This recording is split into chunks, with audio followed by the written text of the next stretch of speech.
Tesa Lang, पुनर्जन्म तुम्हें मुझसे सुरक्षित नहीं रख सकता।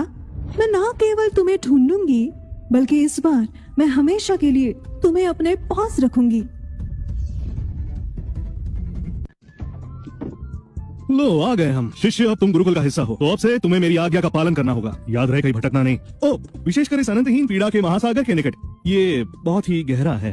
ये तो एक गंदा सा तालाब है, इसे पीड़ा का महासागर क्यों कहना? उस महासागर से योद्धा योगियों की शत्रुता है। अपने चरम पर भी उसे पार करते हुए मुझे कठिनाई हुई। आचार्य जी दुर्बल है, फिर भी झूठ बहुत बोलते हैं, किंतु अब मैं इनकी शरण में हूँ तो मुझे झुकना ही होगा। मैं यहाँ तपस्या करूंगी और मजबूरन इन्हें आचार्य कहूंगी। मेरे चरम पर ये मेरे चरणों में होंगे, मेरी शक्ति से भयभीत होंगे, मेरी चमक से चकरा जाएंगे। सुनो, मेरी बात याद रहेगी ना?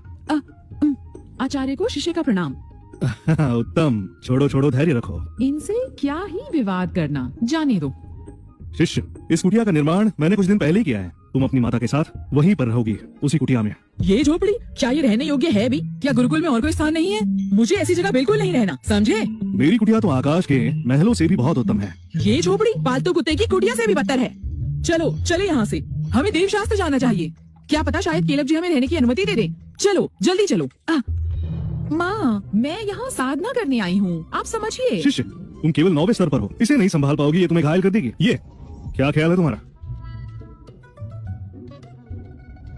अरे नहीं, रुक जाओ।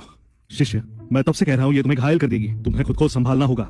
ये बहुत खतरनाक है। मुझे घायल कर सकती है?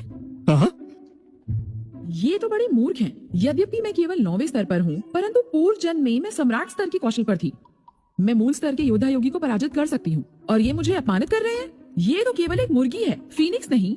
शिष्य, इसमें हमारे गुरुकुल की गुप्त पीठ विद्या है, जो कि एक बहुत ही ज्यादा प्रभावशाली तकनीक है। हर स्तर पार करने पर तुम्हारी शक्ति दुगनी हो जाएगी। अच्छे से अभ्यास करो तो तुम अपराजित हो जाओगी। धन्यवाद आचार्य जी। आचार्य को कूड़ा खजाना लगता है। इतना सामान्य दृष्टिकोण है इनका। जिस विद्या की बात कर रहे हैं वो 9वें स्तर पर रुक जाती है। शक्ति को दुगना करना व्यर्थ है। हाँ, इसीलिए कोई इनका शिष्य नहीं बनता। इस दुर्बल स्थान पर दुर्बल तकनीक सीखने कोई अंधा व्यक्ति भी नहीं आएगा। तो तुम अभ्यास करती रहो, जब भोजन बन जाएगा तो बुला लूंगा।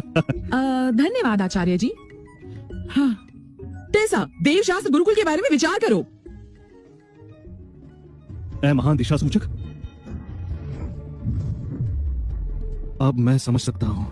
मेरी ऊर्जा शक्ति अब संस्कार के शिखर पर है। मूल धारणा स्थापना के लिए मुझे 5 प्राकृतिक विशेषों वाले शिष्य चाहिए। टेसा लैंग के पास अग्नि शक्ति है, फिर अब मुझे केवल 4 शिष्य और चाहिए।